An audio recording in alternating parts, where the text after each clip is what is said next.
It still stood tall, bearing the distinct imprint of humanity. And that very imprint, that human character, was something the successive generations of Hung kings had painstakingly forged during days as quiet and unassuming as these. By the 8th reign, the realm had taken on a clearer form in the eyes of the southern sky. The land and waters had learned to recognize their own identity through the rivers and mountains spanning the 4 directions. The Hung king of that era viewed the nation not merely through the limited lens of a single lifetime, but with the far-sighted vision of one who knew he was safeguarding an ancestral legacy entrusted to his care. He cherished the land as dearly as the very flesh and bone of his own lineage. He loved his people as deeply as the blood flowing beneath their humble brown garments.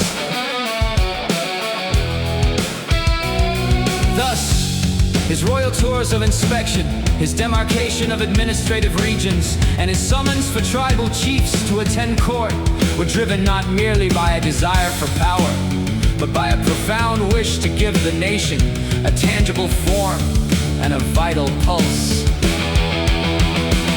The 8th reign was akin to an ancient artist, stroke by stroke, sketching the contours of the national frontier within the hearts and minds of the populace.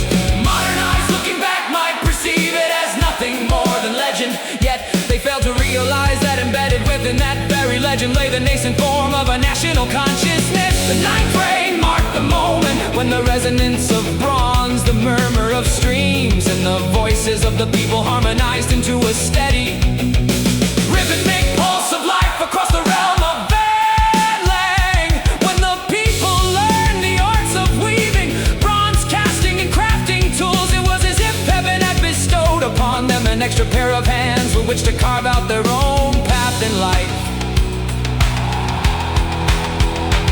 The Hung dynasty of that era understood that the nation's true strength lay not solely in the act of governance, but equally in the diligence of its people, in their skill at making a living, in their ability to build homes, and in their dedication to preserving their trades. Consequently, the royal court tended to the welfare of the citizenry with the same care one would devote to the vital bloodstreams nourishing the body of the nation. The 9th reign was not an era of storms and tempests. It was an era of accretion, of steady, patient building. And that which is built up in times of peace often endures far longer than that which is seized amidst the clash of swords and spears. If a nation is to endure through the ages, it must learn to cherish days free from the smoke of war just as dearly as it cherishes the first ripe grains of the harvest season. The 10th generation step forth amidst the long continuum of ancestral lineage, a milestone signifying that the nation, like a mighty tree, had weathered a great cycle of heaven and earth without ever having its roots severed. 10 generations of safeguarding the nation. This was no longer merely the private affair of a single family, but rather a testament to the fact that the sacred spirit of this land had truly taken deep root. The Hung king of that era assumed his mantle with the mindset of one who knew he stood at a pivotal juncture, facing backward toward the achievements of his forebears and forward toward the expectations of his descendants.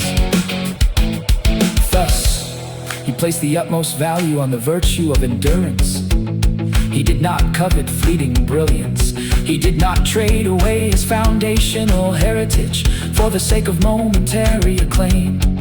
The 10th generation was akin to the middle passage of a grand epic, neither the beginning nor the end.